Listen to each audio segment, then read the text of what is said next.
footy, some of the biggest upsets of all time. Buddy kicked 13. Sadly, not a great week for the Kangaroos, Jim, and you've been the subject of some heavy criticism. And tonight, get the opportunity to fire back at those critics. Looking forward to that, Gary. And also, of course, State of Origin football been a big part of the agenda recently. Players Association today have handed down their recommendation for representative football, and it makes for very interesting reading. Got big news as well. Damien Barrett out here. The latest with Travis Cloak. Always a story until he signs, of course. We've got a Brownlow medalist who's in a bad way. We'll tell you why. And also we pay tribute to one of the great Western Bulldogs. Now, the panel's always big on the footy show. And today, or tonight I should say, we have a debutante. And this is arguably the most exciting talent in football. All the way from Adelaide, Patrick Dangerfield's with us tonight. He's one of the hottest players, Jim, and the hottest team at the moment, the Richmond Footy Club. Brett Delidio to join us as well. He wants to get through. Let's get started.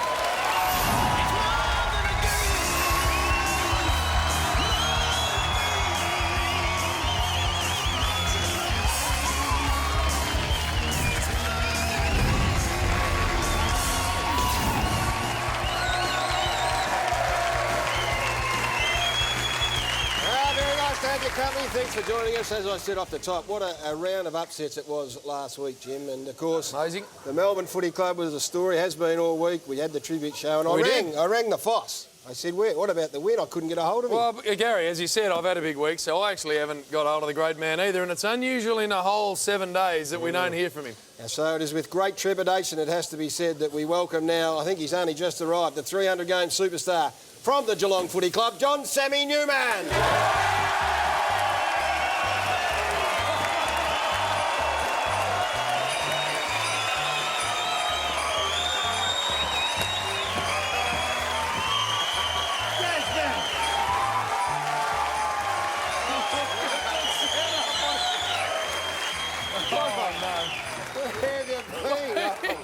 We won! Where have you been? God almighty! Can I tell you this? I was up on the pissed. I was up on the off-pissed. Oh, yeah? Off-pissed. Yeah. And up on just finished one of the black runs up at Hoffman. And the news came through on the wireless that we'd won. Well, I just kept going. We'd had a big dump up there and I had to leave. No. We had a big dump up there, don't worry about it. And I left the dump there, and I've come straight back off. What about these scenes, Foss? You missed all this. I missed it all, but I wanted to be here to congratulate you. What a victory. I came through the Hume Highway, very crowded at this time of the year. Had to go across hill and dale and... Oh, you skied the whole way home. It was like being on a fox hunt back in the old country. I got a bit of flora and fauna, so we are delighted, Gary. Unbelievable. So wonderful. What's that thing on your shoulder? It's a stoat. It's a stoat. What's that about? We fillet them and eat them up there. And that's a beautiful thing. And Premiership Cup's taken a bit of a batter. I shouldn't have taken it up, should I? And we broke out a couple of cases of Dom, vintage, Nice. and talk about off-piss. Who we got this week? We got Collingwood on Monday. Oh, dear. Queen's birthday. Well, anyhow, it's fantastic. Well, sit down. Even the Ranger got bowled. Well, you should have taken the Ranger. You're breaking a ski on your way out here. But we luckily got the Nissan come in. We have the Nissan, exactly right. Put the nanny and the luggage in the Nissan. They've a nice vehicle, the Nissan. Not a lot of Navara would have dragged you out. Don't worry about that. That's right. There's not a lot of our folk skiing in the Blazer. You wander off to Home Timber and Hardware and fix that ski, and then we'll be good. I've never done it before. Coming down there. Yeah, you're nervous, weren't you? Well, very nicely done, Fossil, and it's great to see you. Well, sit down there. Sit down. Exactly right. I can sit down, Gary. I will. While you're doing that, we might as well get the panel stuck into this show. And as I said off the top, this is an unbelievable panel, and we're going to get started with one of the big stories in football. It is the Tigers. They're silky smooth, high quality on ballers. With us, Brett Delidio. And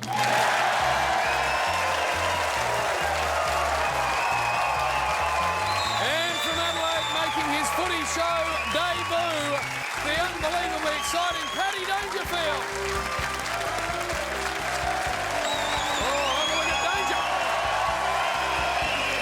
And from Geelong, the 200-game superstar, Bill Brownless.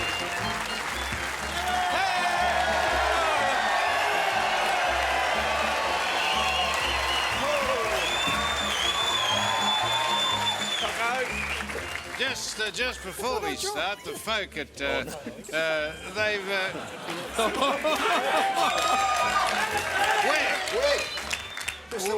WEG Enterprise, the corporation, have just got up another poster for you, Gary. That looks like you there. And they've celebrated one win. Let's hope it's not the only one, Foss. But Oh, God, yes.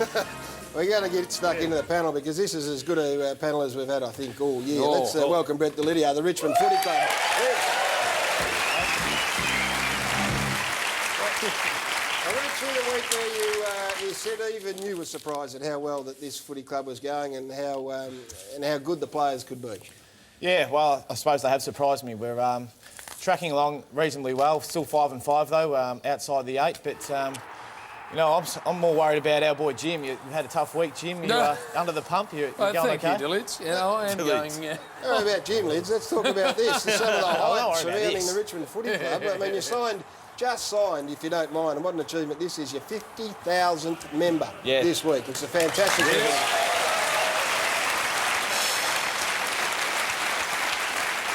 Yeah, absolutely wrapped. You know, the supporters have been fantastic for us all year, and to sign up 50,000, considering we haven't played finals in the last 30 years, or 2 times in the last 30 years, is you know, a great result.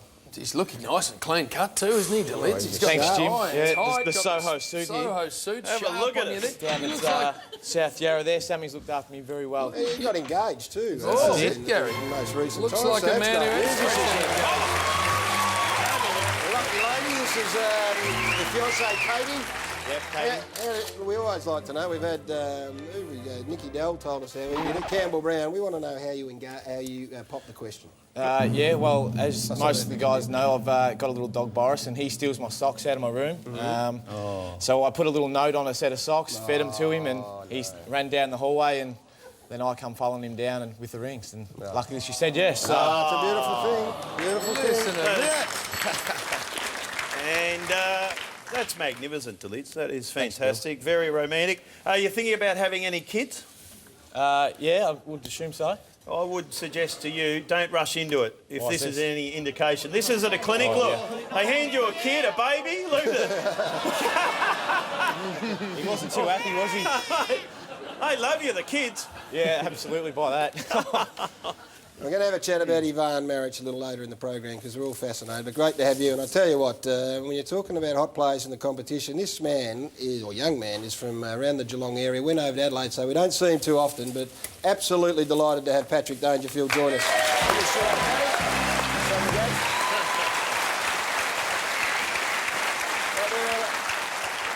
Nice to have a break. Yeah, we talk about Richmond perhaps exceeding expectation. Could you believe at this stage of the year that the Crows are travelling as well as they are? We certainly hoped it at the start of the season, but to come to the break, 8-2 is pretty exciting for us. And we've spoken about it, I suppose, at length at the start of the season that we didn't want to replicate what we did last year, and we've been very happy so far. Pat, how old are you? You look as though you're 12. He does. 22. Samuel? 22.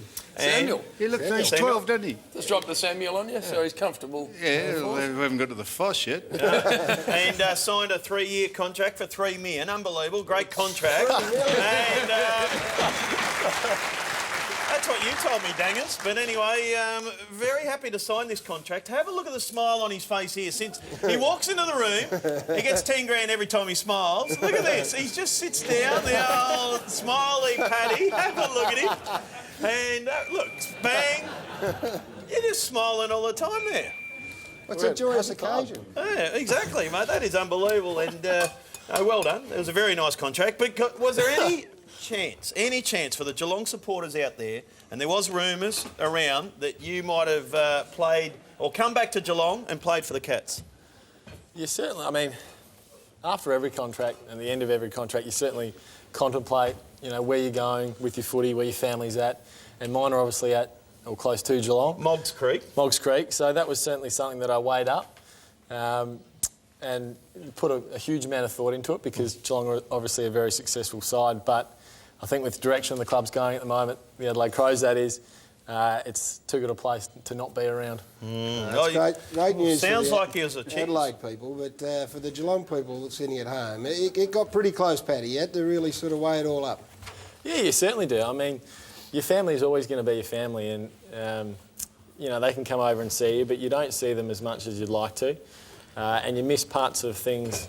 Hadn't you left, you know, you would have been there for. Like my sister growing up, she sort of, when I left, she was 14, and all of a sudden she's 18 now. So it's stuff like that you miss, that you never really can get back. Well, we've just been in Adelaide, Bill and I, and I'll tell you, we ran into Bernard Vince, we ran into Rosa Sloan, and they are up and about over there, Bill. And Bernie's old man, and he's a loose man. Old man Bern enjoys himself. He likes the firm. We did see the tweet that was sent out here by Paddy after he signed. Oh, yes. Stoked to have re-signed with the club. Equally happy to have my new Camry hybrid in the driveway. Danger. Caused a bit of controversy, that tweet, JB. And where are we at with the Chariot just as we speak?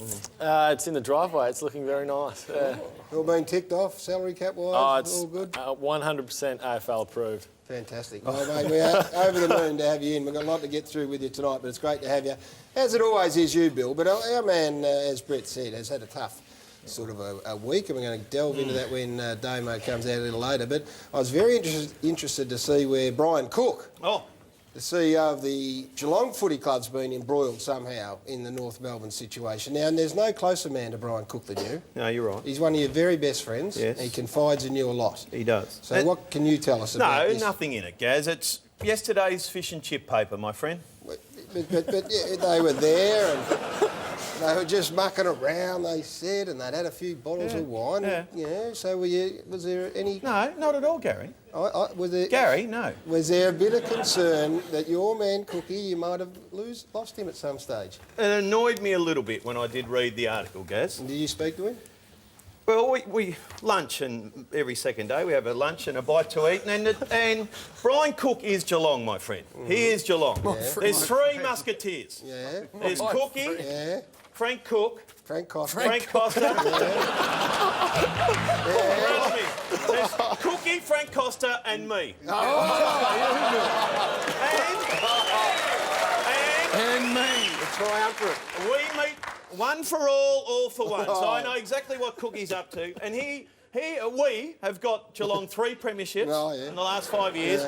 $1 billion stadium down there, one of the great stadiums. Super team. Gold Coast came sniffing, Gary. Yes. They can get stuffed.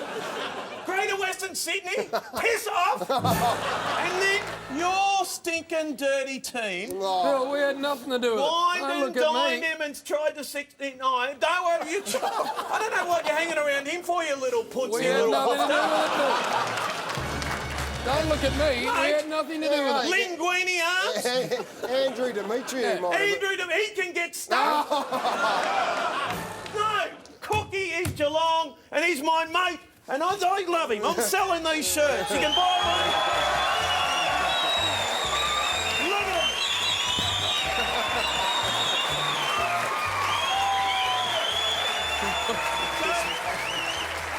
Adelaide will be after him next, Gaz, or Melbourne, but you can get stuff. Cookie is Geelong and he stays at Geelong. He's staying. Yes. You're right. If you change the second O to a C, that would make it far more relevant as far as All right, Bill. Cocky. We'll let you calm down over there. Oh, Dangers reckons it was Cocky. hands off my cocky, Bill. I think you've been tampering around with it a bit much. Interestingly enough, Andy Demetriou, apropos to that conversation with Brian Cook, said, what have we got when we can't have a private conversation? Well, Matt Rendell would love to know that too, because he got sacked for having a private conversation. Nice one there, Force. Well, he did. We need to get stuck into the footy because there is a massive game on Friday night. Bill's old mob involved. The Blues as well. Battling big injury. Carlton lost 3 of their last 4, but they have big ins. Dygan comes in, Cruiser comes in, Henderson comes in. So it's nice to see some of their big players coming back into an injury-depleted Blues lineup. The Cats. Record against the Blues. Speaking about big ins, Bill, Corey, Enright, Hawkins, Motlop, Wojcinski. And by the way, Wojak, if he plays, will play game number 200, so well done. So that very, very good player. Now, Just quickly, between 3 and 4 tomorrow, Centre Bet's offering $4 on Chris Judd to get 30 possessions or more against the Cats. Max bet $50. Always gamble responsibly. Centre Bet, don't just watch it. All right, Bill, how are the Cats going to go here? It's going to be a good game. Season-defining in many terms, this game. For both sides, they're 6 and 4. You'd much rather be 7 and 4 and have a bye, have a week off, than 6 and 5. Harry Taylor, where will he play? He went forward last week and kicked 6 of the best. Yeah. The Pussycats for me, Dangers. What do you reckon? Yes, Tommy Hawkins back in the team. Yes. I reckon he's a focal point for him. Well, you could have been kicking down his throat, you know that. I'm happy with Tex. So you're going with the Cats, Cats. Paddy. What about you, Nick? Yeah, I'm going to follow suit too, Gaz. Just like to mention Gibbsy and Big Cruz for signing their new deals as well. Yeah, well done to Carlton getting that job done. Awesome. Tell you what, Force, if the Blues go down here, they've got Hawthorn, West Coast, Collingwood in the next 3 weeks after this. Anything can happen. If Brett can propose to his Mrs. Doggy style, anything can happen. Been sitting on that for 5 minutes, wasn't he? Beautiful. You just pondered that for a few minutes. Could I just speak to... I'm speaking to the Geelong people now, Bill. Yes. The Geelong beware. Because when sides face temporary irrelevance, which is what Carlton is facing, temporary irrelevance, they become desperate. And desperate sides get angry and up and about. So Geelong have got to face fire with fire because they will be certainly up and about the Blues. And I would doubt if the Cats can win, but just on parochial loyalty, we'll say they'll win, but I tell you what, I wouldn't be surprised if they didn't. I think Geelong will win. And, I think Geelong will win. What? I think they're in better... Carlton are not in great form. No, Geelong aren't in great form. No, but I think they're going to win. And Stevie Johnson becomes a pivotal player in all of this, Bill. This is a man who's got lots to say now. This is him talking to young Thomas Bugg. And we know that he's had words with Nathan Brown. And Rob Murphy wrote about it in The Age the other week. He's very good on the lip. Now, we were fascinated to see this exchange. Now, Tommy Bugg is only a 9 or 8 game player. So I wonder what Stevie J would have to say. Would have had a bit of fun. Bit of fun? Would have been all in jest. Ha, ha, ha. What would he do if he went and asked Thomas Bugg, and this is what he had to say? Yeah, there's a fair bit of chat. He basically just said that he'd played in more premierships and I played in good games. And at one stage, the umpire was calling me Toby to stop niggling and that. And he said, "Listen, mate, the umpire doesn't even know your name, so..." Look at Buggy. I tell you, that is as good a young man in this going round. And Jono's given him more premierships and good games. Well, he's going to be a very good player, is Buggy. Yes, so don't worry, he'll have plenty of chances to get back on track with the likes of Stevie J. Now, we need to welcome the best newsbreaker in the business because there's some big, big news kicking around. Damien Barrett's here. Thanks, JB. JB, the players today have officially told the AFL they do want representative football from the beginning of next pre-season. Players boss Matt Finnis met today with Adrian Anderson of the AFL, the football operations boss Adrian Anderson. They want feedback to their proposals within the next month, but they do want this to be permanent beginning next year. At this stage, it's an all-star proposal that they're putting forward, not so much the State of Origin concept, the All-Star over the State of Origin concept, but this is how it could look from as early as next pre-season. In week 1, week 1 to 3, you'd have a NAB Cup, which is a reduction of 1 week, and that would also include the grand final of the NAB Cup. Week 4 would be that All-Star weekend with NAB Cup challenge matches to be played by players not selected in that game. Rest week for all clubs in week 5, and then following that, the round 1 of the premiership season. But among the proposals for the selection of this All-Star team was a system, and this was put to the AFL, a system where the captains of those two teams would actually handpick the players in those two teams. It's just one proposal being put forward, but as we said, it's the All-Star proposal over the State of Origin that seems to have most weight. All right, driven by the players, so that's the most interesting thing out of all of that. Now, what about Travis Cloke? We're going to have weekly updates until he puts pen to paper somewhere. Where is it all at? Yeah, we can reveal tonight that Fremantle has upped its offer for Travis Cloke. The Dockers bid remains at 5 years, but financial arrangements around it and other incentives have certainly been upped this week by the Dockers.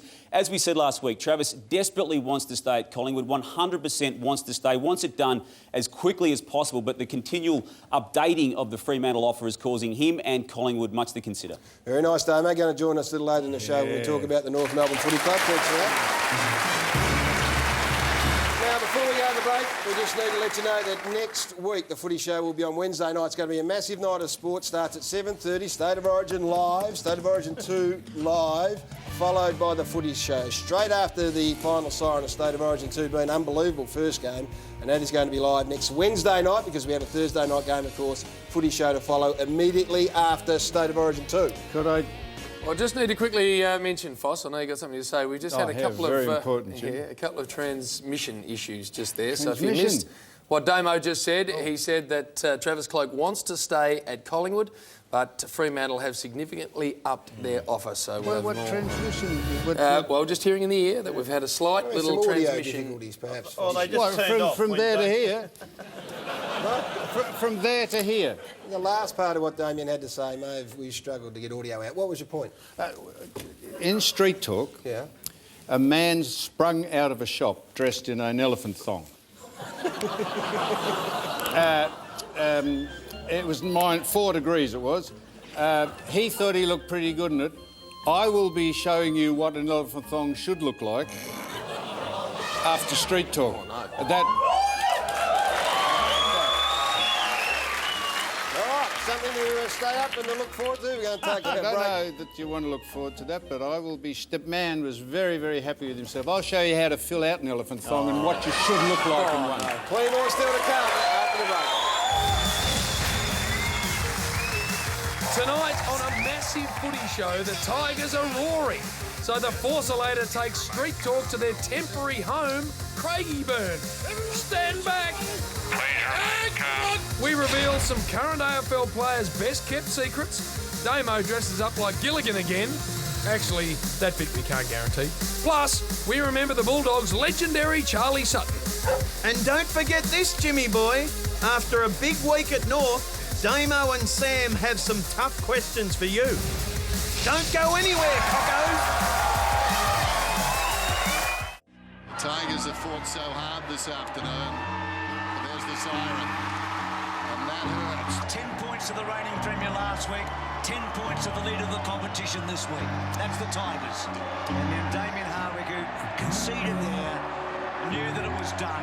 I don't think I've ever been as disappointed as I was today. You know, the work rate the players put in, you know, the courage that they showed, and to come away shy of the 4 points is really disappointing and a bit of a pill to swallow. You know, we're close, but we're not quite there. We're 1-4, which is not where we want to be. Our season really starts now. I know I've got so far. Rebound! Outstanding from Jack. And the Tigers can do no wrong. How good is that? The Tiger Army go to their feet. Jakey, he's kicked another. Dazzling. Here's Jackie boy. 1, 2, and goal! Merritt's the cold hero from 40. Brings the house down. He's got 8 on the back of his jumper, and he's got 8 goals tonight. The Tigers are home. And look at that response around the ground. And the yellow and black army are up out of their perches. The sleeping giant awaits.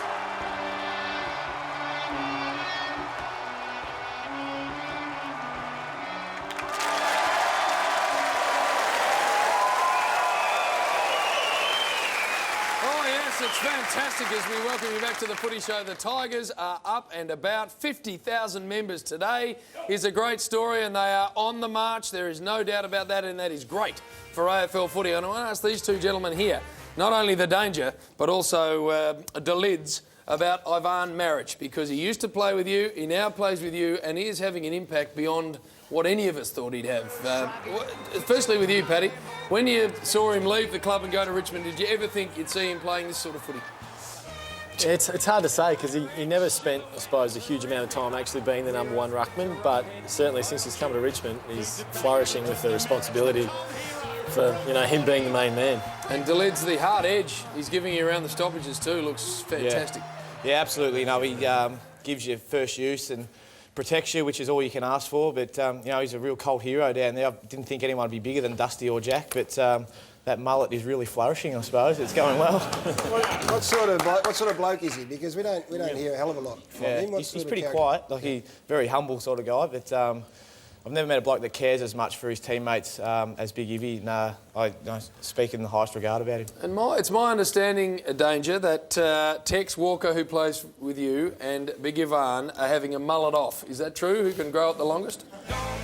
It certainly is. It's getting to a point where it's getting pretty ugly for Tex at the moment. Because I think Ivan pulls it off relatively well, but the big fella, he's not looking that good at Big Tex. It's a very. We're going to get the game in a moment against Freo. He takes on Sandland's Bill. Now, Big Aaron, I mean, this is a moment for him too. He needs to stand up because he hasn't absolutely taken the game by storm this year. No, Big Azza hasn't. And you'd like to see him float forward and kick some goals, Sandilands, because he's just too big. So, but speaking of workhorses and horses, you like that segue? Oh, nice segue. Did you see Black Caviar during the week in that beautiful suit? Now, that's Black Caviar there. She's going over to England to race over there representing Australia, 20 wins in a row. And it reminded us of someone else training this week. Have a look at that. There's the lids in the skins. Similar packages there. Hey, Bill. Yes. Also reminded us of our man last week. Yes, it felt a lot better than it looked, that actually did. But anyway. That's true. Do you have something there or not? No, am I on? No. We're going to get into this game. I thought you... Sorry, I thought you said something. Gary, I was just revelling in your... Richmond taking on Freo MCG. They are still 10th, the Tigers. A bit of perspective, 5 wins, 5 losses. Day and O'Hanlon. We'll get Brett to tell us about young O'Hanlon possibly making his debut. Big outs, though. Foley and the push-up king go out for a spell. They beat the Saints by 8 points in a belter last week. Take on Fremantle, who are just struggling at the moment. Lost to Adelaide by 29 points. Duffield's been dropped, Anthony dropped, and Zach Clark dropped. In come McPhee, Griffin and Subin. Haven't won at the MCG since 2007, the Dockers. Big Aaron there, as I said, got the job ahead of him. Lids, I mean, you're going to a break after... No, you're going to buy 2 weeks. GWS next week, yep. There's a big opportunity to get ahead of the game here in the next 2 weeks. Sorry, what was that, Gaz? I missed that. Big opportunity. You're 5 and 5 to get ahead of the game. Absolutely. Fremantle are a good side. They play a really lockdown style of game, but it should be interesting to see because we try to attack the game a bit, I suppose. But we've certainly got our work cut out for us against. What about these Brett guys. O'Hanlon, the young boy that's? Good to see young Bretty come in. He's probably a tall winger, half forward, beautiful left foot kick from Dandenong Stingrays down Chrissy Newman territory. So nice. Good to see him in. Well, we wish him well now. Paddy, you played Freo last week, and they headed in the last quarter. They must have shown something. Yeah, they were really good. They're obviously very good defensively. And I think in that third quarter they got on top with their stoppage work. I think that's an area that's let them down a little bit. And when Sandy's able to clear the ball literally from a centre stoppage to the wings is when they can get really dangerous. So they're dangerous if he gets a hold of the opposition. Gaz's dad's taken a bit of a pasting for the style that the Dockers are playing. Defensive and dull and boring and modus operandi not great. Did you notice that when they were going through their work? We certainly prepared for it, but I mean, it was a high-scoring game in the end on the weekend. So you've got to kick a score against them for sure. Tigers have got to win this game, don't they, Gaz? They've been really good. This is a one that they've got to win and win well. Good luck to the Tigers there. They should win it with Delids. He's in fine form. He's outstanding. He's in all-Australian form, no question. What about you, Forza? Yep, I reckon if the Tigers don't win this, Gaz, they're never going to... They're going to spend years in the doldrums. They are up and about.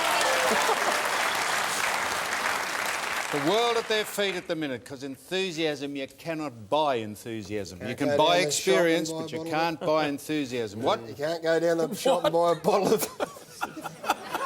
Is your hearing going? What you say? Hey, just quickly, before we get to... I said you can't buy enthusiasm. The All-Star game, would you want to play in an All-Star game, as Damo told us? Hang on. Yeah, I'd love to. I missed out on the one that was previous, the Vicks v the Allies, but yeah, I'd love to. It's not State of Origin, though, All-Star. It's a different concept. Yeah. I know. Still happy? Yeah. Still like to. Yeah. Paddy? Yeah, absolutely. I remember talking to the boys that played in it. Last time there was a game held and they absolutely loved it, so it's certainly something that I'd enjoy.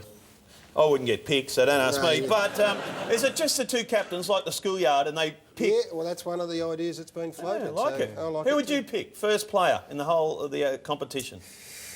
Ivan Maric. I'll have to think about that, Bill. That's a good question. But before we do that, let's do Sam's mailbag.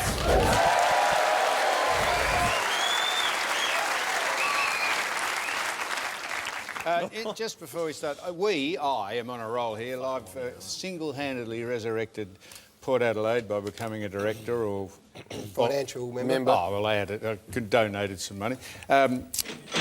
Richmond, we've fixed. I spoke to young Jack Rewald here after he clipped my hair here. I told him about FARC and how the organisation is going from strength to strength. I gave him a few pointers.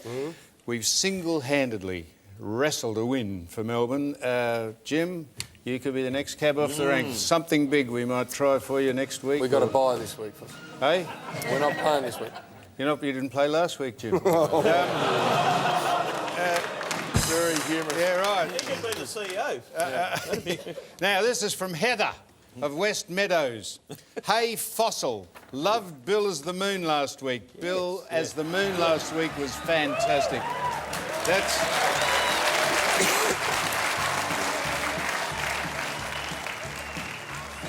Yeah, that's him. That's me, Sam. That's him. Yeah, all right. Well done to the wardrobe people. That took a lot of 3 days to make the moon. You made a crack. This is the girl saying this to me, Heather. You made a crack that he didn't look much different in profile. How much weight has Bill lost, if that isn't a rude question? It is a rude question, Heather.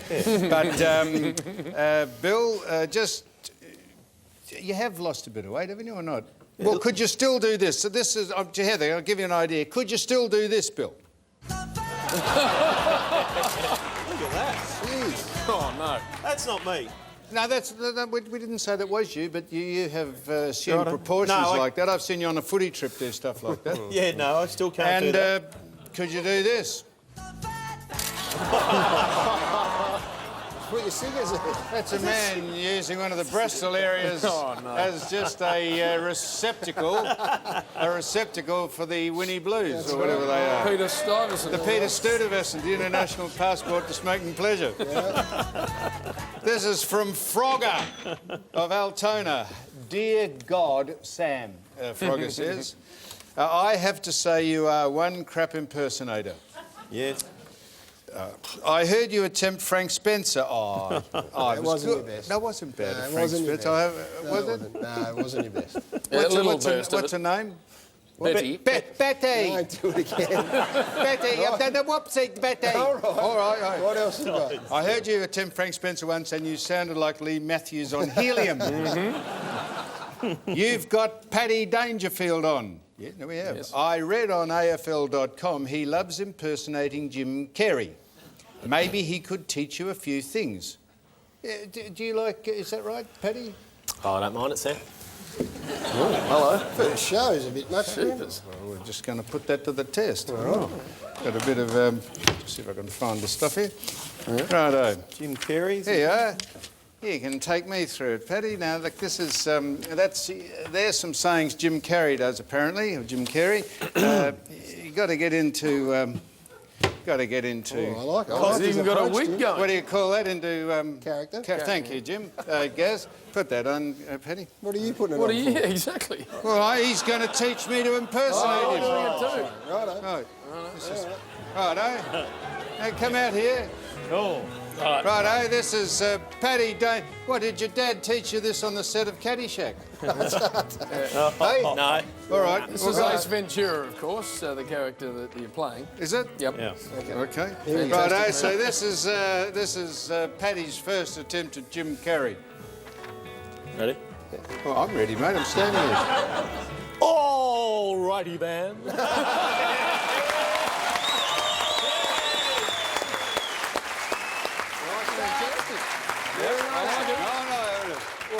All righty then. Shocking. No good? Nah, You've got to move your head with the actual sway of the hair. Go and get knotted. What? All righty then. No good. All right, Paddy, give us another one. Like a glove.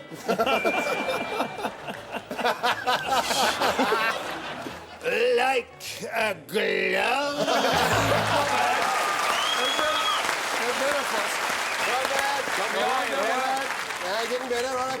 Oh, getting better, am I? Getting better, yeah. Thank you, Seal. Seal. Right, here we go.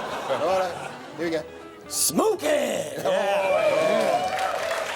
bet I top you at this, Paddy. Yeah. Smoky! Smoky! No good, no good. Right, this is the finale. This is it? This is the finale? No. Oh, hello, he's putting it down. Nobody, and I mean nobody, messes with the dew! That's good. That's good. That's very good. That's good, Foss. I'm not having a crack at Oh, that. Richard. I'm deferring to Paddy on that. First up on the show. Beautifully Very done, nice. Paddy. Well done. Still going in. Now, Bring us home. Bring us home, Foss. bring us home. Bring us home. I love, says Titus of Upway. Titus of Titus. Upway. Titus. I love your segment, Dogs That Look Like Gary. So do we, Titus. And that gave me the idea to put together a few examples of dogs that look and act like various football teams. No, now this is you, Gary. What? What time is it? Yeah, time. Come on. No, no. Can we put this on? Yep. Right. Yep. Well, this is Essendon might have got a little bit too cocky, showing off a bit. Yep. What else you got? Thank you, Gary. Carlton lost their way, need to take a step back and come up for air. Fossil. Got the heads up there, bum, Foss. Need to take a step back, Righto, you got that. come up for air. No, well, this is harmless. Bulldogs are putting on a brave face, describing their loss to Sydney as a one-off. And finally, Jimmy, this is North, frantically cleaning up their own mess.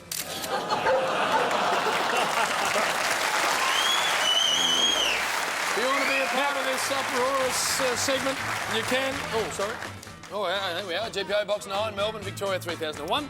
Sams.mailbag@9.com.au or footyshow.com.au to get stuck in a mailbag. Now, I'll just quickly say this. This is our friend, Brendan Favola. He is appearing at the Boyer Oval in... we go to Tassie? Yep. I'm not doing this if we don't go to Tassie. He's appearing at the Boyer Oval on that date there. You can see that, June the 16th, and it's for the New Norfolk District Football Club. Brendan Favola will be appearing there. We want it to be a sellout because he's a good man and New Norfolk need the help. Good work, well done, Foss. Yes, right on the fence. Don't go away, though. Damien Barrett is going to join us next, so we're going to dissect the North Melbourne Football Club. Don't miss it.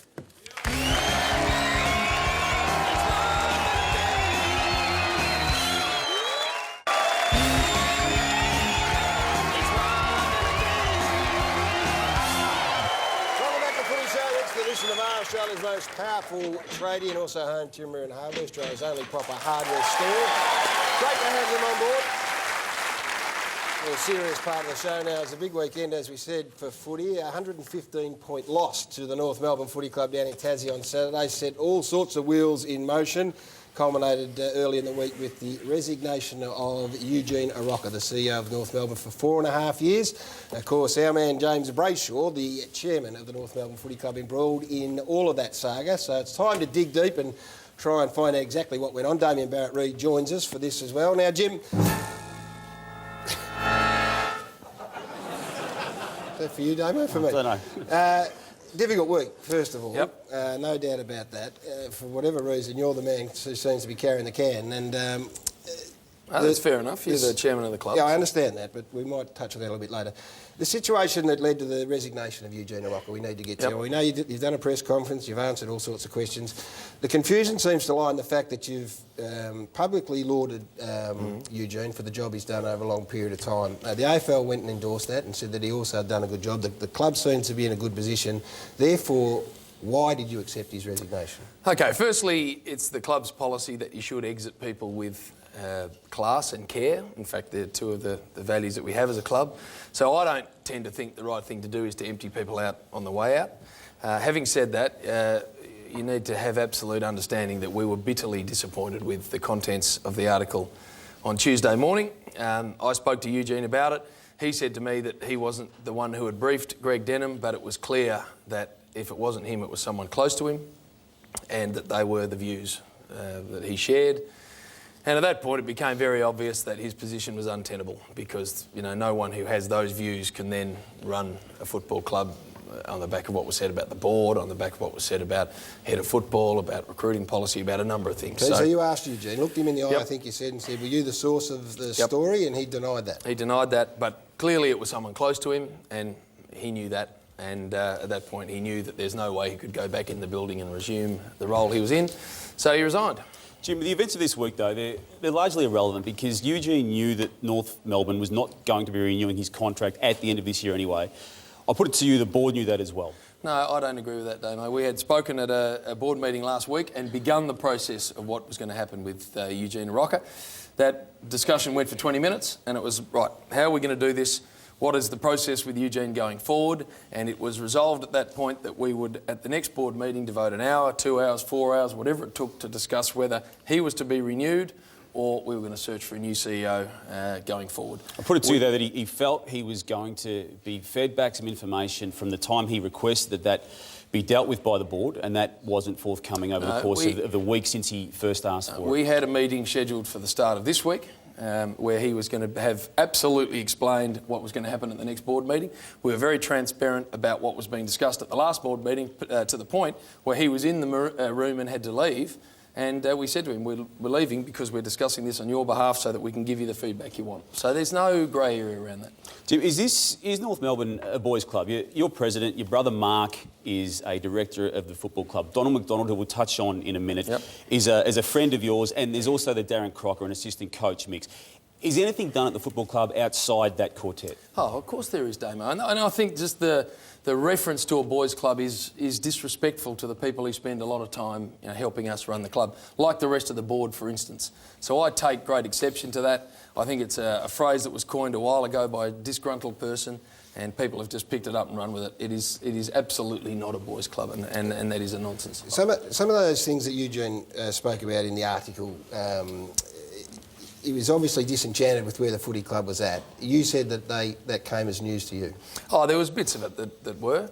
But, what I always take exception to is anyone deciding that it's better to air anything publicly rather than to come and speak about it. And I was really disappointed, especially after a 115-point loss where the whole club's really hurting and is at its most vulnerable, and especially the footy department. But does that not speak to a disconnect between the chairman and the CEO in terms I would of hope lines not. of communication? No, I would hope not, because, as I said at the press conference, I don't think that there's a rift between Eugene and myself. We've always, had a very good working relationship. There have been times when we've disagreed solidly with each other, but I think that's only natural at a footy club. Yes, I was really disappointed with, what was written in that article.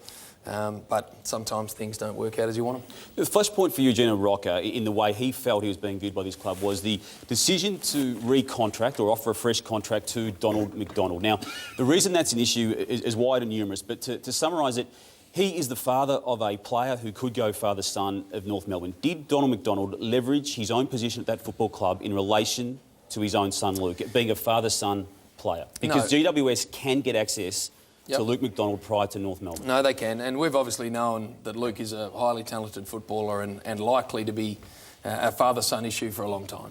So one of the things we did strategically as a club is say, right, we need to keep these two items very separate. Eugene Rocker did not think they were separate. Well, they have to be separate, Damo. You can't have them together. That's actually illegal. So what we needed to do was deal with Donald and get his situation sorted out. He has been, by the way, the head of our footy department for 6 years.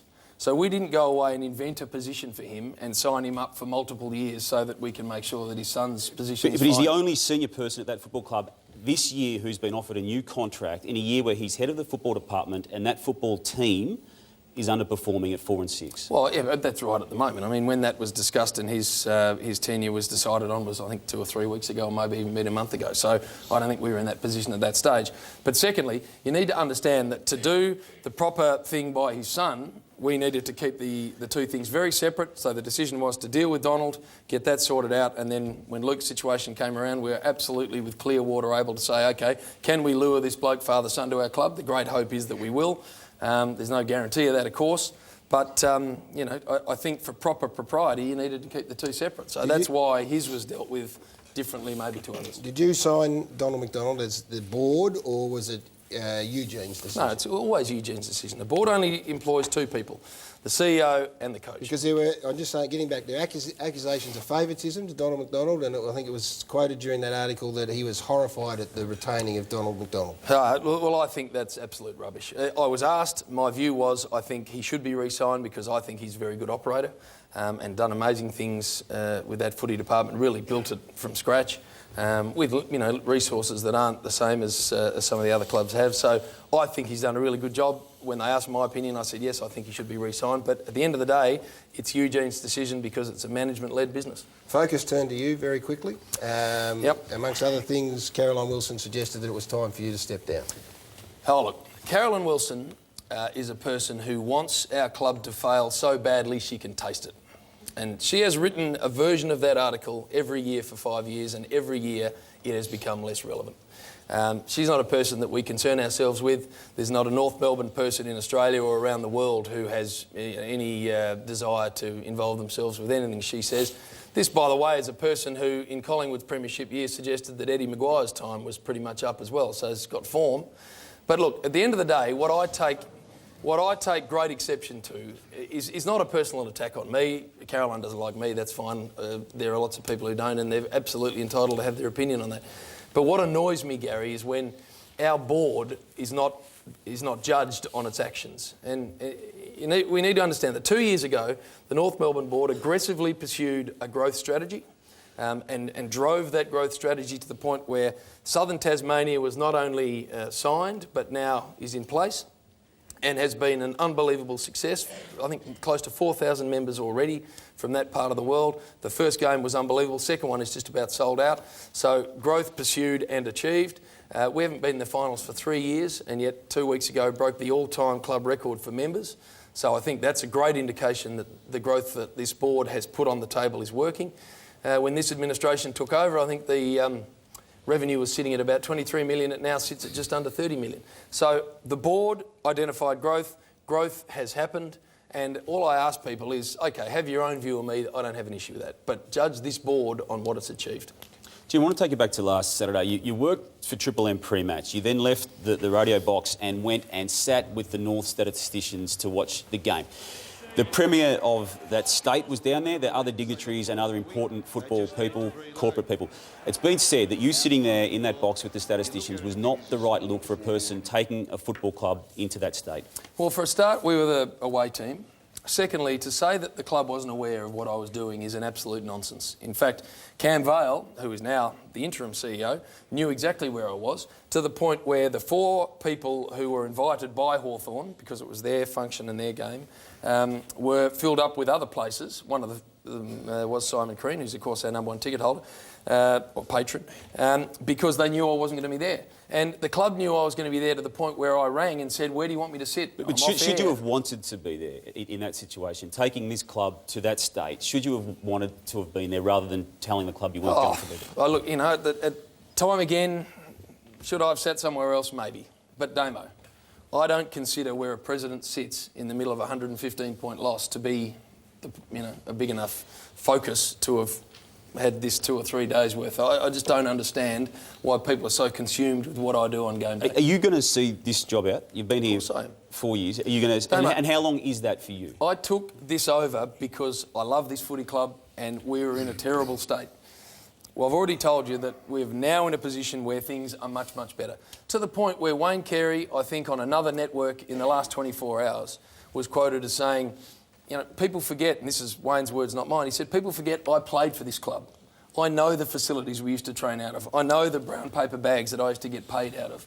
I know the state we were in when I played here.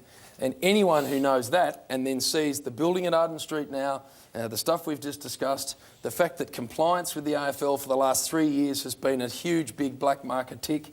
You know, I mean, this is a well-run, solid, growing footy club. And if the greatest player we've ever had says that, then I think that's an endorsement that we should, you know, maybe sit back and listen to, perhaps. Samuel?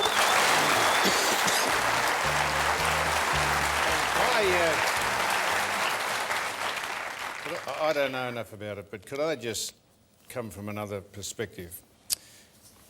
I reckon the 40-man playing squad and the coach should get in a bus and go down to this bloke's house and build a shrine in front of it. This man didn't drop a mark last week, didn't miss a kick, didn't miss a goal, didn't miss a tackle, yet has taken unbelievable stick for a shocking and insipid and gutless performance by North Melbourne. And you're looking at the wrong people. The onus is on that playing group who get paid. And why wasn't he there? Because he was probably earning a living so that he could do the job on a voluntary basis like every other president does. That's why he probably wasn't there and down there and shaking hands and pressing the flesh. And we've got the wrong man. How about the players? I've never heard anyone carp or criticise the players or the coach for the performance last week. It's been him. And yeah, it's ridiculous. We're all in it. There's no one absolves themselves of responsibility. Jim, you weren't on the field, mate. This has come to a head because of the drubbing the people that went onto the ground got, and that's how this has come to a head. All right, now, we're going to move on. So, Jim, we appreciate your candid and honesty now. There'll be a lot of people out there who'll say, mates looking after mates. Well, you've all had your say and you can continue to have your say. We've put the questions to James. He's answered them in the manner that he's wanted to, and if you don't like it, bad luck, I guess, in the bottom line. We're going to move on. Billy, Port Adelaide take on the Hawthorn Footy Club. This is a big game too, Sunday 4:40 at Amy Stadium, the Port Adelaide Footy Club.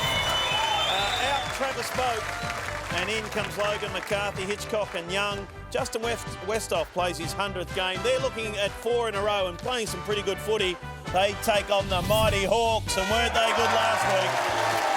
And super coach points there to Buddy, I reckon. 236. I reckon that's the highest we've ever seen. 236 there.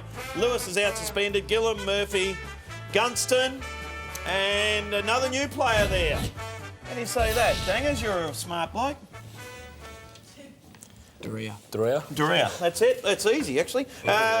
He's only a little fella, 179. So good luck to Taylor D'Elia in his first game. But this is very important, boys. These two sides will be playing for. Well, they'll be a bit more colourful this game than usual. On Sunday, they're going to don the rainbow bootlaces to help spread the word about Zadie's Rainbow Foundation organ and tissue donation campaign. The teams will be competing for this, the Zadie Trophy, and also the Eastern Footy League. Well done to them for getting behind the campaign with 9,000 players wearing the laces in the Zadie round this weekend. So that is a really good foundation. Well done. Who's ready, boys? Sammy Mitchell, last time they played, polled 3 Brownlow votes. Kane Corns has been in terrific form. So it'll be interesting to see who he goes to this weekend. Who gets Buddy for Port? Big Alapate, I reckon. Carlisle. And a couple others, I reckon, given the form he was in on the weekend. Who's winning? Power. Nice one. You go back there, man. Yeah, I think the Power are going to miss big Trav Boak, so it's going to be hard for them to get up over the Hawks in good form. Samuel? The Power. You said the Power, did you? Yeah, I reckon they've got a good defensive group there, Sam. Chapman will drop off. Have a bloody good defensive group. Chapman will drop off, sit in front of Buddy and restrict him a bit, I reckon, this weekend. Now, Sam, I just got to show you this because you'll love this. This is a segment we do regularly here on the Footy Show. It's players running into things. And it started last week when, have a look at this, Paul Stewart from Port kicks a goal and bang! He wraps his arms around it. They must have slipped on the pole and he's hit this pretty hard. Have a look at this again. Bang! So we've pulled out some other ones here over the years. Let's have a look at them now. Lee Matthews, of course. This is famous back in Sam's day this day. When Lee Matthews hit the point post, snaps the point post. I think Lou Richards called him the He-Man. Mark Bickley here running into goal. He actually ruptured a testicle. He popped a nut, Gary, out of this. He did. Not he funny. did. Sav Rocker, have a look at this. Hits the goal umpire. He goes down. Oh, my goodness. Talk about acting. Here's a couple from Almost Footy Legends. Oh, the big fella's gone bang there. Don't worry about that. Tony, look at the post. It's still wobbling out there. Tony Lockett here pushes Dustin Fletcher into the third row at the SCG. Here's another one from Almost Footy Legends. He goes through the fence, this bloke. Another one here takes a tumble over the fence, having a bit of a Donnybrook there. Player is another one. Oh, that would have hurt. That would have hurt. Patrick Kinesis, this is a training for the Brisbane Lions. And here's old Dingers. And he's not smiling now. The old smiling assassin runs into the goal. What are you doing, Dingers? I don't know. You're not doing your Jim Carrey stuff. Maybe I was trying to shepherd it through. I can't really remember. Hey, Sam, did you break your thumb when you did that? Maybe.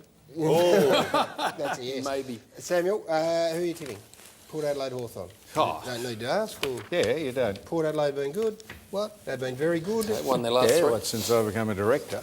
You're not a director. What am I? You are a financial contributor. I think it's going to be a Is good that all game. I am? Hawthorn, They you would promised expect me. to win. Hey, just before we go to the break, on a very sad note, the Footscray Football Club, now known as the Western Bulldogs Footy Club, lost arguably their biggest name, Teddy Whitten, of course, but Charlie Sutton passed away during the week. Now, he was an unbelievable figure around the Western Bulldogs Footy Club. Of course, was the captain coach of their only premiership side in 1954, kicked 3 goals, was named in the Footscray team of the century, but even bigger than that, he was just an enormous presence from his playing days right up until he very sadly passed away on the weekend. So, to his family, Eileen, his wife, his children, Charles, Charlene, Dorothy, Pam and Gary, our thoughts are with you all, and we remember Charlie. Something for you. I'm related to Banjo Patterson. Really? Seriously. Yes, welcome back to the Footy Show. Magnificent Docklands Precinct, and we're talking about something you didn't know about players, Gary. Our panel here. Yeah. We got the brand new Danger, who's, by the way, tearing it to shreds on his debut. Twitter's going nuts for It Danger. is, and they're very sharp-looking Delids, and I think we might start with Delids if we're going to discuss Talented something. man. Yeah, well, multi-skilled man. What don't we know about you, Delids? Actually, I was lucky enough to field for Victoria when I was about 16. Brad Hodge made like 260 and they didn't want to send him out in the field against India, so I went out and had a bit of a field, and the Indian guys were thought I was Ian Harvey and they started calling me Harvey's a wanker. So There's a story behind that, because you're an unbelievably talented cricketer coming out of Kyabram, and David Hooks, who was the late great David Hooks, was the coach of Victoria, and he was desperate to have you go down the cricketing path, so he thought he'd hook you out there early. yeah, I didn't actually know too much about that, Gaz, but Well, that's true.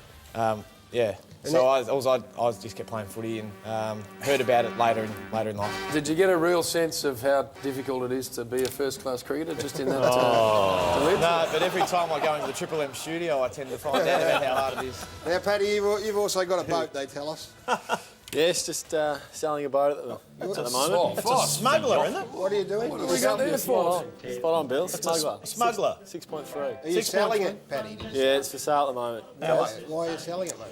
Oh, just not enough use, unfortunately, so downgrading. That could be the tender to your boat, Is Fox. that a boat? That's a boat. What do you want for it? 22, Sam. 22 what? 1,000. Oh, he's got the checkbook out. 22. Yep, it's a good If buy. if we could just negotiate maybe just a fraction down, I could buy it and break it up and use it as spare parts. There is a story about the boat when the first time you took it out, Dangers. There is, Bill. Hangers. Well, tell us. Do you want me to elaborate? Yeah. Well, the first time I took it out, I was pretty excited and got to the boat ramp, and it's a pretty big boat. It's 2.5 tonnes. How many? 2.5 tonnes. 2.5 tons. So I put the boat in the water, then ran back up with the car and parked the car, and I'm running back down, and once I get to the boat, I realise the back's filled up with a little bit of water. Sammy. Didn't put the bung in. Didn't put the bungs in. Paddy, So- you imbecile. That's correct. What are the bungs? the things that just bungs are like a water bottle. You put a cork in it so it doesn't fill up with water. So you can drain it after you've been out for a day in the water. And Paddy, if we got really down to syntax, what would you let the bloody heap of shit go for? What would you let it go for? 21,999. 21,990. Yep. $10 off. Yep. It's a good buy, Sam. It's what? It's a good buy. It's very quick. How quick? 48 knots. Yeah, that's quick. Fossil's the only man alive who still has a checkbook. That's quite extraordinary. We're going to have to get to the next game. Essendon are taking on the Sydney Swans. This one's at Etihad Saturday. The Bombers looking to bounce back after dropping last Saturday night's game to Melbourne. Some nice ins for them though. Myers, Hooker and Dyson Heppel, our boy, come back in for the Dons. Joe Watson, unbelievable football you can see with the points there in the middle. The Swans absolutely pumped the Dogs. 92 points, some big outs for Sydney. McGlynn and Parker both injured. Malcheski and Everett come in, and Kieran Jack plays game number 100. So congratulations to him. Bill, what do you think? Close game, this one. I'm not sure. I reckon Sydney are half a chance here, so I'm going to go with Sydney, even though it's at Etihad. At $2.30, centre bet odds there. Dangers, that's all right. Yes, not too. I reckon not too bad. Sorry, Bill. I reckon Essendon. Sydney haven't won the last 8 encounters at Etihad. Yeah, good one, Bill. Well, we'll see, won't we, next Thursday? Actually, Wednesday, the footy show, next Wednesday, after the State of Origin 2. Exactly. Lids? It's guaranteed not to be wet, but it'll be interesting to see whether Jude Bolton can play another fantastic game like he did last week with 41 touches and 2 goals. I'm still thinking, though, the Bombers will get up after last week. Boss? I'd ask Jude Bolton next week. He's on the show. We'll ask Jude Bolton because he's going to be on the show next week. OK. How could you pick a winner there after Melbourne beat Essendon? How could you pick that? Now, and if anyone picked the whole list last week, they're lying. We'll give him Paddy's boat. You will give him... you couldn't pick a winner there. No, well, go on, pick one just so we can keep Give us something, Boss. just so I'm not picking. You're not picking. I think Essendon will bounce back. But as I said... Why do you? Because I think they're a really good footy side. Very good footy side, and I think Sydney struggle a little bit Good away footy from their sides CG. don't drop games to the lowest side I in think the Melbourne comp. might be better than you think, Fossil. I don't think so. Why don't I just give you an update on a Brownlow medalist, Paul Kelly, who was an out-and-out superstar. Now, this was with the Nitro Circus, where he went and did a bit of a stunt that went bad, and very seriously. That was about 10 weeks ago. Broke his hip and his rib in the stunt. Now, we spoke to him today. He's still on crutches 10 weeks after the incident, hadn't been able to work. Spent a month in bed. He hopes to be able to walk again by himself in a couple of weeks. Could be more than 12 months until he gets has a full recovery. Yep. His wife's had to go back to working full-time. So it's a very, very nasty incident there for Paul Kelly. So we wish him all the best and hope that he can while get we're back. on the... While we're on the hospital rounds, another serious injury to a man who I don't know, but his name's Rob Davies, and he played for the Glen Waverley Hawks, and he got kneed in the kidney, lost a lot of blood, very similar to an injury I had, and he, not sure about his spleen and how he is, and he's down and out spirit-wise. So we say to you, Rob, we say, Rob is your name, we say keep your chin up, mate, and time is a great healer, and you'll be right. Good on you. We wish you all the very best. We're going to take a break. We've got a street talk from Craigieburn coming up, and you don't want to miss that. And I'll be putting the elephant song on.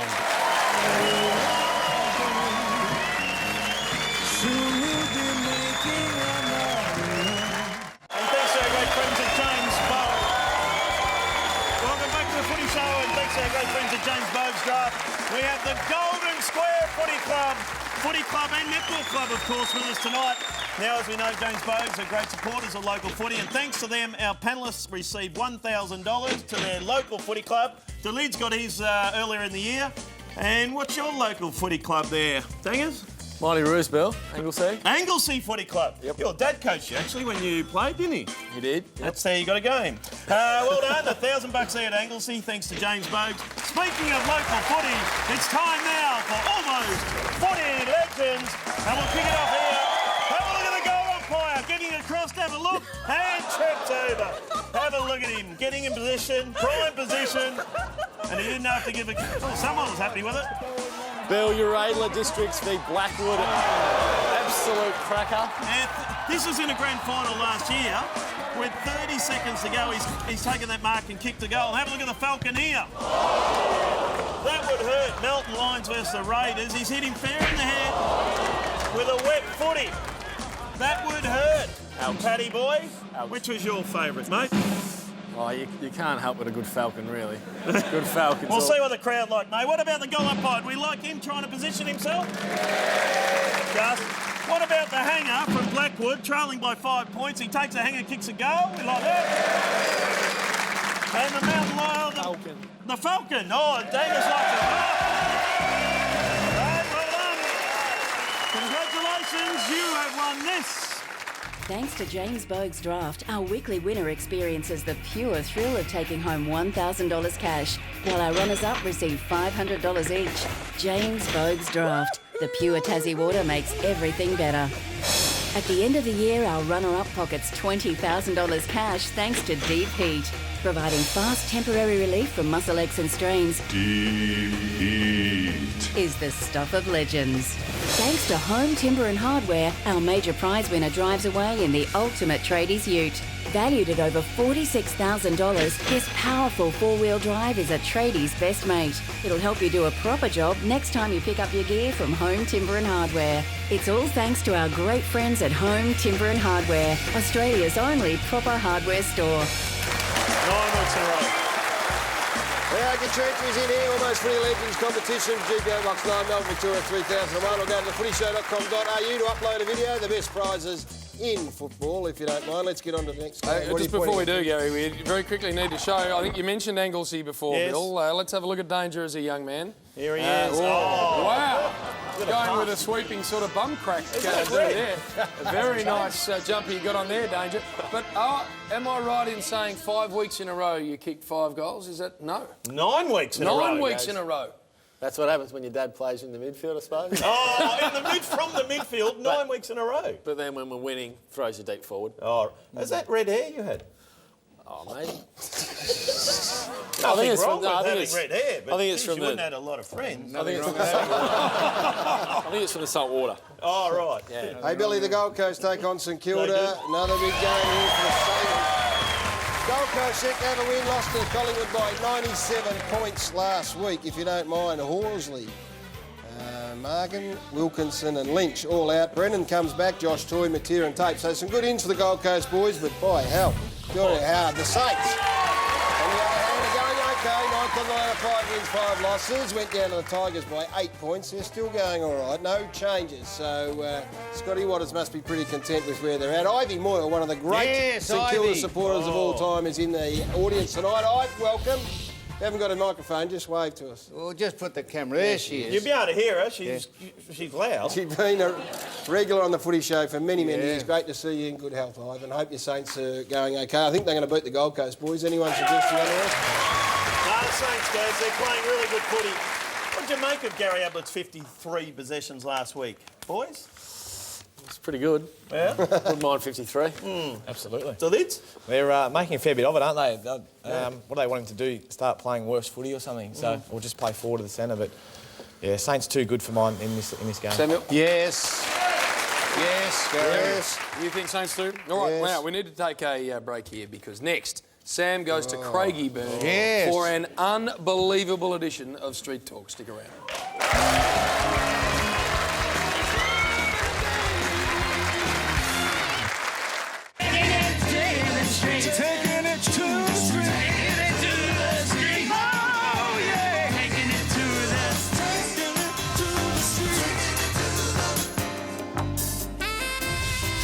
Please remain calm. The finals are not until September, and this is only June. Thank you. That's the Tigers' warning to their supporters, and this is their new training venue at Craigieburn. Pretty exciting, isn't it?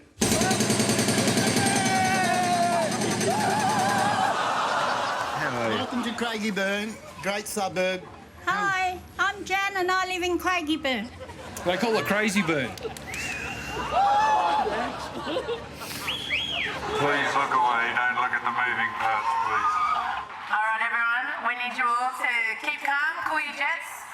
Richmond are up and about? Lifting the spirits in Craigieburn. Oh, definitely. It's definitely lifted the spirits in Craigieburn. We're just finding out if life has got more exciting in Craigieburn since the Tigers have started to go well. No way. Don't get too excited. Fantastic.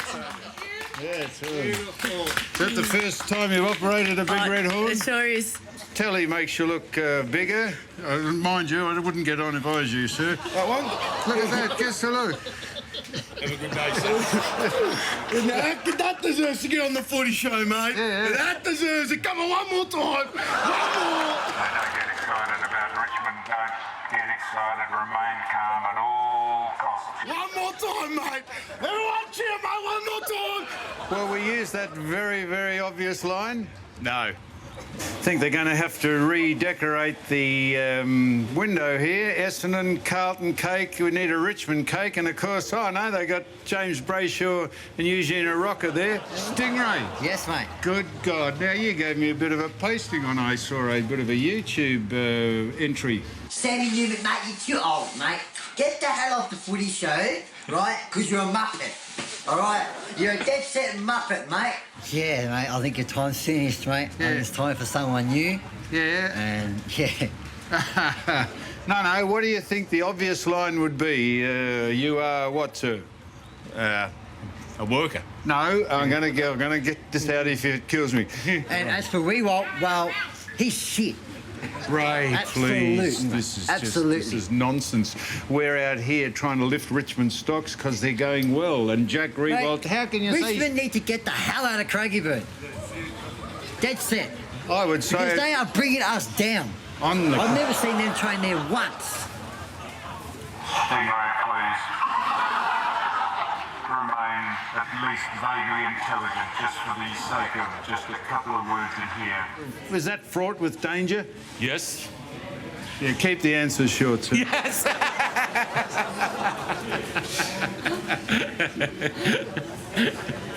You sound like I'm trying to start my lawnmower. Why not? Keep it under control.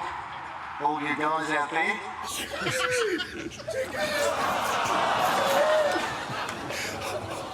What do you had tats of? Well, I've got the Beatles, Janis Joplin, Billy Thorpe on me back. You haven't, have you? It's Janis Joplin.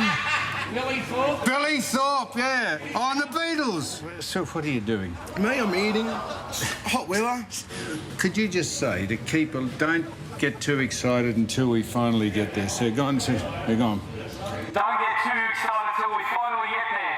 Rump steak, $11.99 a kilo. When's the last time you saw your dick? If you followed Richmond, you would be what sort of supporter? One-eyed. Yeah, Did you want it? Oh, I should be joking, wouldn't you? No? No, well, we might have it, will we? Or do we... Have you got any tongs? Got any tweezers? And then you can turn on the footy show. That's what happens when you're going to be on the footy show, mate. Well, there we are. The Ray and Sam square off, and I've got through to the semis without dropping a set. Dream on. One word, mate. Bye-bye, bye-bye.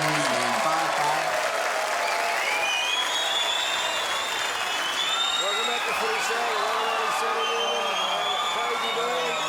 Home of the Rich. I'm not looking at it.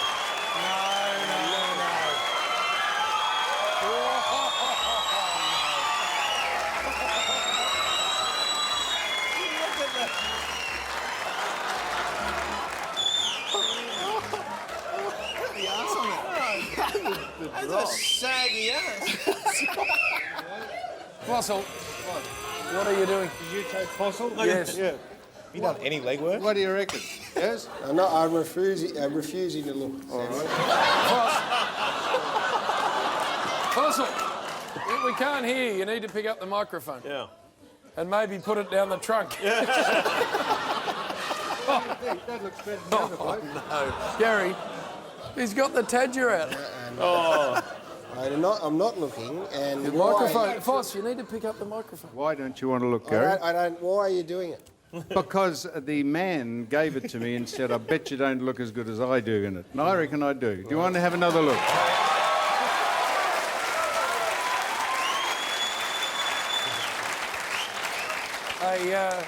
Seriously, Gary, have a look. If I come round in front of you, have one look, just for your appraisal. Gary, Ivy and the St Kilda ladies are appreciative, I think, of what's going on down there. Look at them there. Sorry about... She's seen it all before. Seen it all before, she reckons. What do you think, Ivy? One on me, Ivy? What do you think? Hey? What do you think? I think he's a nut. Melbourne take on Collingwood, Bill, on Queen's Birthday Monday at the MCG. Oh, sorry, I was looking at Sam. Great win by Melbourne last week. They were fantastic. Some good ins here. Have a look at this. James Frawley, who didn't play last week. Bale and Bate come in. Nate Jones has been fantastic. Well done to him. Take on the mighty Collingwood. And are they travelling?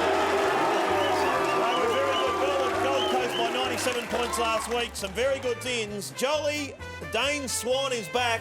Chris Tarrant is back. And Seedsman in. Pendlebury's out for a week or two. Dale Thomas has been very, very good too.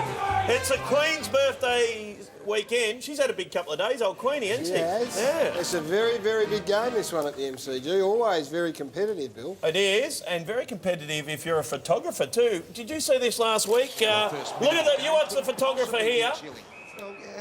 Talk about acting. Have a look at this again in the replay. Have a look at the acting by the photographer. He's gone down. He didn't have Carlisle didn't even touch him, Gaz. No, well... He's trying to protect the camera, Bill, which would be worth 50. I'll tell you something you should protect. I think he's trying to protect the camera, which would be worth 30 grand. All right. That's why he was smothering himself. What do you think of the... Not what do you think of Sam. What do you think of this game, Melbourne and Collingwood? Yeah, it's a tough game for Melbourne. Having played Collingwood a couple of weeks ago, their midfield is of real high quality. But having watched a bit of Melbourne lately, I think I haven't seen Trengrove too often in the centre bounce, so it'd be good to see him a bit, through the midfield a bit more often. Which, last time we played Melbourne, he had 28 touches and kicked a couple, so I think he could be a big improve for him. Take that, Gazza, to Mark. Take it back to him. If I pass that on, he had 9 possessions in the last quarter. He and Jack Grimes, the 2 co-captains, very good when it mattered last week. The Lids? Lids? I think Collingwood are going to miss Scotty Pendlebury, but in saying that, I'm pretty sure they can cover him, so the Pies for me. All right, so... Someone to cover you, Fossil. Hey, we've got two things, Gary. I want you to microphone. I want you to look away, Ivy, please. No, and I want to come round and I want your appraisal. No, I'm not looking at you. I want to come round there and look at you. We've already had some tweets come in. I think Vicky from Altona said someone's let the air out of Sam's ass. Take the microphone. Now you laugh, Ivy. Now, Gary. No. Now, come on. Here, now look. Now look. Come here. Look here. Look here. Come on. Old tic-tac. We need to very quickly point out... Where's the trunk, Sam? Next... Where's the trunk? There's no trunk there. Next week's show, I need to quickly point out, we are after the State of Origin game. So as soon as this game's finished, and massive ratings, of course, all around Australia for State of Origin 2, we are the next minute on. So next Wednesday night, stick around after State of Origin, you'll see the Mighty Footy Show. Going to take a break. Sam's going to get dressed. Back in a minute.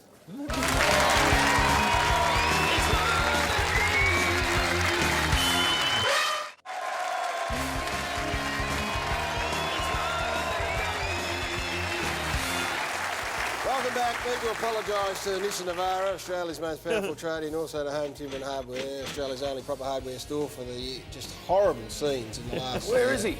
Suspended. He's not. You've suspended him? Yeah, he's disgraceful back there. He's just that excited. He hasn't even got... The floss wasn't even going straight, was it? It sort of deviated off a little bit. Hey, Delids, you just got a text during the break. Robbie Nahas wants me to bring that in so we can try it on for size and see where we can fill it out a bit better. One of your favourites, Jim. I'm not sure that trunk's big enough. Paddy, to you and to Lids, but Brett's been here before. Thanks so much for coming. First time, hopefully not the last time. It's a Sterling voice. Heading down to Moggs Creek. Home to Moggs tomorrow morning. Take Mum for a bit of a shop in Melbourne tomorrow. What's at Moggs Creek you'll do over the next couple Bit of days? Bit of surfing, bit of fishing. Yeah, very nice. In the boat? Nice. Bill, well done to you too. Yeah, Sam is 66 years of age, for those people wondering, and that's why he's a bit saggy in the arse, but it's not bad for a 66-year-old. Yeah, he is indeed. Good work. Well done, Jim. Perfect. Tough week. Hope it gets better next week. We'll see you next Wednesday night after the State of Origin. Good night.